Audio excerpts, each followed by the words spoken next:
खुलुमबाय नोंथांमोना नायगासिनो दङ समनि रादाब दिनै आं दङ नैबे गोजोननि नोगोर क'क्राझारि गामियाव जाय एनडिएफबि आफादाव थानानै गोलाव सम सोमावसारनायनि उनावहाय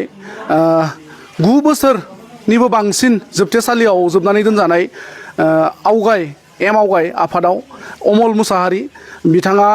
दासिमबो एनआइए केस नांनानै गुवाहाटीनि सेन्ट्रेल जेलाव दङ नाथाय बिथांनि बिफा मेघनाथ मुसाहारि बिथाङा बावैसो साननिफ्राय गोब्राब बेरामजों नारसिनजानानै दं दा बेखायनो बिफाखौ नायनो थाखाय बिथाङा 1 दाननि थाखायहाय रिमान्डआव दंफैयो बे समाव इउनाइटेड फराम अफ एक्स एनडिएफबिनि फारसेनिफ्राय बिथांखौ खौरां लाफैदों बे समाव खौरां लाफैनाय इउनाइटेड फराम अफ एक्स एनडिएफबिनि लेङाइ आफादगिरि नायस्रां औवारिया जोंनो खौरांगिरिनि सिगाङाव बा जोंनि सिगाङाव ओरैबायदि फोरमायदों। नंगौ गोजोनथाव बाथ्रा जोंहा फंबाय अमल मुसाहारिया आफादाव बिथांनि मुङा एम आवगायमोन दायो बिथाङा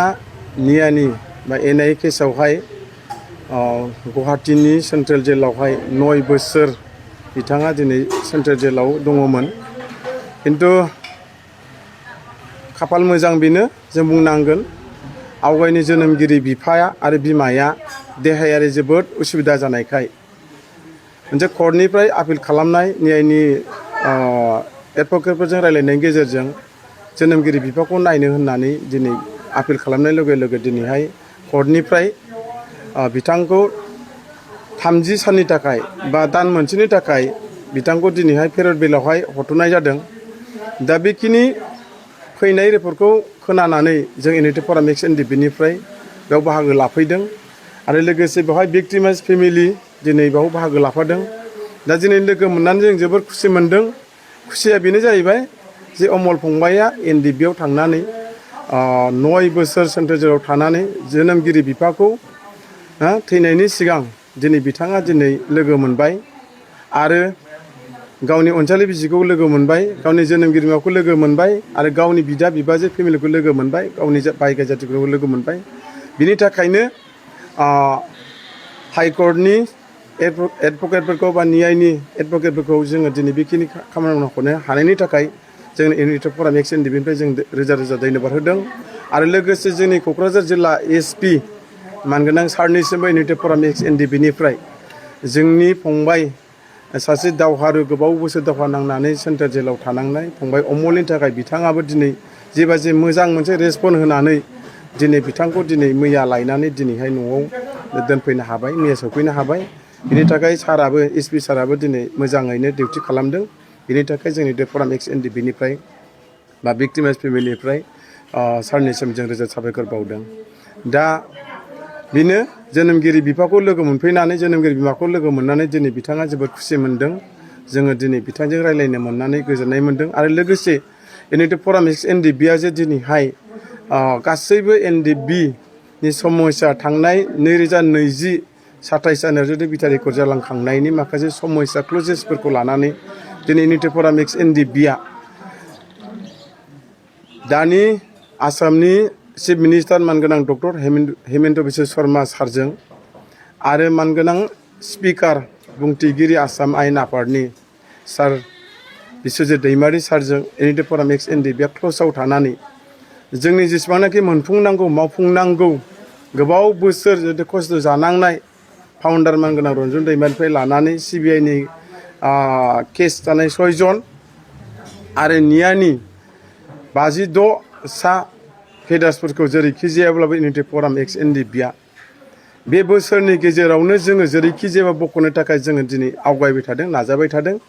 बिखौ जोङो बिसास आरो फोथायदों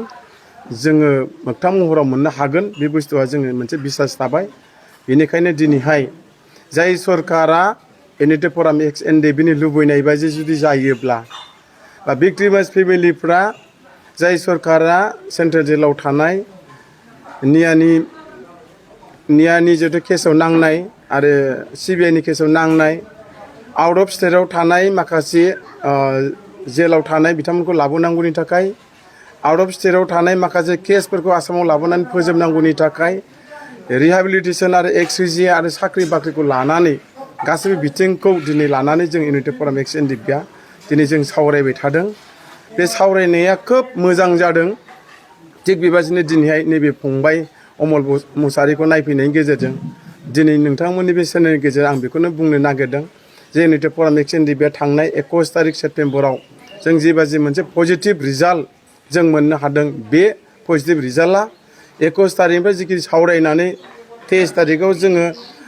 मा होनो आसामनि जेनेरेल एडभकेट बिथांजों जिखिनि सावरायनानै जों मेसेज मोन्दों आरो एडिजिपि हिरेननाथ सारजों जिखिनि सावरायनानै जों जिखिनि मेसेज मोन्दों आरो नै मैया सानसे दाख्लैसो एडिसनेल चिफ सेक्रेटारि हम एन्ड पलिटिकेल डिपार्टमेन्ट एंगेलनि सारमोनजों जों लोगो हमदों आरो लोगोसे जोंनि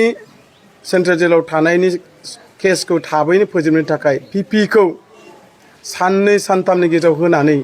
खामानि मावनो थाखाय दिनै जों जाय मानसिखौ जों फोथायनानै बिसास खालामनानै जों लोगो हमना रायलायबाय थादों बिथाङा साननै सानथामनि गेजेरावनो पिपिखौ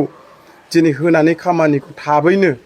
बिथांमोनखौ उदां अख्राङाव लाबोनांगौनि थाखाय दिनै प्रेसार होबाय थादों आरो जों जि जायगायाव थाङा मानो अफिसियेलि आनअफिसियेलि थाङा मानो दिनै जोङो मेसेजखौ मोन्दों जे पलिटिकेलि मोनसे प्रेसारा दिनै अलरेडि मोनसे मेसेजआ आवगायबाय ओंखारबाय बेनिफ्राय जों दाख्लैसो आरोबाव न्यायनिनो गुवाहाटि हाइकर्टनिनो एडभकेट NNB ना चौधुरी सारखौ जों लोगो हमदों बे लोगो हमनो थांनायावबो बिथाङा जोंनि खोथाखौ खोनासंदों बेनिफ्राय जों सारनिफ्रायबो जों माखासे खोथा सोंनायावहाय बिथाङा स्पष्ट बाथ्रा बुंदों जे सानै जे XNDBनि केडार्सफ्रा फासि जानो थांगासिनो दङ दा बेखिनि बेलायाव बिथाङा जोंनिसिम रोखा फोरमायदों आरो जोंहा नैबे बिथां मा होनो बिष्णु साराबो दंफायोमोन दिनै बिथांमोननि सिगाङाव स्पष्ट बुंहरदों जोंनि सिगाङाव स्पष्ट बुंदों जे सानै फासि जानो गोनां सानै बिथांमोनहाबो फासिनिफ्राय उदां जासिगोन आरो फासिनिफ्राय गैला बेखिनि खोथाखौ जोंनो होदों दा बे बेलायाव इउनाइटेड फराम XNDBआ भिक्टिमाइज फेमिलिफ्रा एफा मोजां मेसेजखौ मोननानै जों थानो हायाखै जे दिनै आसाम सरकारा मानगोनां हेमन्त बिश्व शर्मा सारा मानगोनां आसाम आयेन आफादनि बुंथिगिरि बिश्वजित दैमारि सारा जोंखौ दैदेनलांनायनि गेजेरजों जों जेबाजे मोनसे मोजां सिनारि फैबाय थादों बेखिनि थाखाय इउनाइटेड फराम XNDBआ जों गासैबो भिक्टिमाइज फेमिलिखौ लानानै गासैबो बारग' एनडिबिफोरनिसिम दिनै बुंहरनो लुबैदों जे जोङो खौसे आरो स्ट्रङै थानानै जोंनि गासैबो समस्याखौ समाधान खालामनांगौ जायोब्ला जों गासैबो फ्लेक्सन गैयालासिनो जेसेबांनाखि आफाद NDB बा आफादनि केडार्सफोर दङ नोंथांमोना बयबो सारमोनखौहाय रन्जन दैमानिफ्राय लानानै गासैबो 56 केडारखौ लानानै बख'नांगौनि थाखाय जों बयबो खेबसेनि थाखाय इउनाइटेड फरामाव थानानै खामानि मावनांगोन आरो अब्लासो जोंनि लुबैनाय बायदि जोङो साक्सेस जागोन बेखौ जों नुदों आरो जुदि जों खौसे जाया जों जुदि थाखा फैसानि लबजों जुदि जों खारफागोन गावनि क्रेडिटखौ लानानै जुदि सोरजोंबा हाबफागोन अब्ला नोंथांनि जुदि लिडार जानानै नों दिनै रन्जन दैमारिनि बाथ्रा बुंगोन दिनै 56 केडार लिडार्सनि बाथ्रा बुंगोन बेखौ जों मालाबाबो फोथायनो हाया जे बिथाङा गोसो गोरबोजों मावनो नागिरदों मानो होनोबा बिथांमोना माखासे मानसिफ्रा दिनै साइड खोथाखौ बुंबाय थादों खिन्थु प्रेक्टिकेल महराव फैनो हायाखै बिथांमोना माखासेफ्रा थाखा फैसाजों पलिटिकेलजों खारफासो दिनै बिथांमोना खामानि मावनायखौ जों नुदों गोसो गोरबोजोंल' बिथांमोना गजानो लुबैदों नाथाय बिथांमोना प्रेक्टिकेलाव दिनै गजानायखौ जों लुबैयाखै बेनिखायनो जों दिनै खावलायदों सम दङ